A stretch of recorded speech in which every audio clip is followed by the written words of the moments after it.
भ्रष्टाचार के आरोपों में घिरे नीतीश के लाडले मंत्री अशोक कुमार सन्नाटे में हैं। मीडिया के सामने आने से कतरा रहे हैं। उन्हें समझ नहीं आ रहा है कि प्रशांत किशोर के दस्तावेजी सबूतों और बैंक अकाउंट के डिटेल के आधार पर लगाए गए आरोपों का क्या जवाब दें, कैसे जवाब दें। प्रशांत किशोर ने अपनी प्रेस कॉन्फ्रेंस में 2 दिन पहले जिस तरह से करोड़ों के ट्रांजैक्शन के डिटेल दिए हैं, वो अपने आप में एक बड़ा खुलासा है।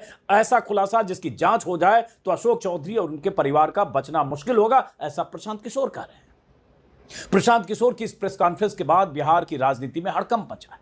आगे किसका नंबर आने वाला है, यह पता नहीं। एनडीए सरकार में बैठे मंत्रियों में घबराहट है कि पता नहीं कब किसकी फाइल लेकर प्रशांत किशोर मीडिया के सामने आ जाए।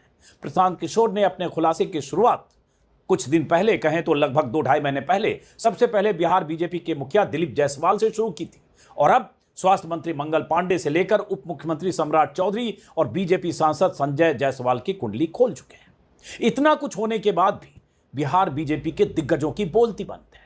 अब तक होना तो यह चाहिए था कि बीजेपी और जेडीयू के नेताओं को सामूहिक तौर पर सामने आकर जवाब देना चाहिए था, लेकिन छिटपुट बयान के अलावा अब तक कोई सॉलिड जवाब आया नहीं है। ऐसे आरोपों और खुलासों के बाद नीतीश सरकार की तो फजीहत हो ही रही है। कई तरह के सवाल भी उठ रहे हैं कि आखिर इन आरोपों की जांच कौन कराएगा, कार्रवाई कौन करेगा।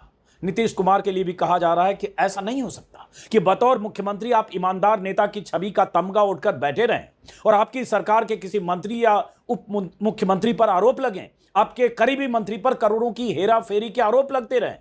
अगर मंत्री पर भ्रष्टाचार के आरोप लगे तो मुख्यमंत्री को या तो अपने मंत्री के खिलाफ कार्रवाई करनी चाहिए या फिर मंत्री और सरकार को सामने आकर पॉइंट टू पॉइंट जवाब देना चाहिए, लेकिन ऐसा हो नहीं रहा है। प्रशांत किशोर की प्रेस कॉन्फ्रेंस के लगभग 48 घंटे बीत चुके हैं, लेकिन अब तक ऐसा कुछ हुआ नहीं है।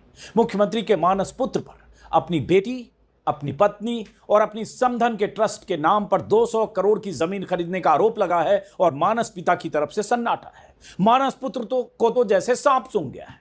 उल्टे यह जरूर हुआ है कि जेडीयू के एक प्रवक्ता नीरज कुमार ने अपनी सरकार के मंत्री के खिलाफ ही मोर्चा खोल दिया है। नीरज कुमार ने कल लगातार बयान देकर कहा है कि पार्टी पर इस तरह के गंभीर आरोप लगे हैं, इसलिए अशोक चौधरी को सामने आकर जवाब देना चाहिए।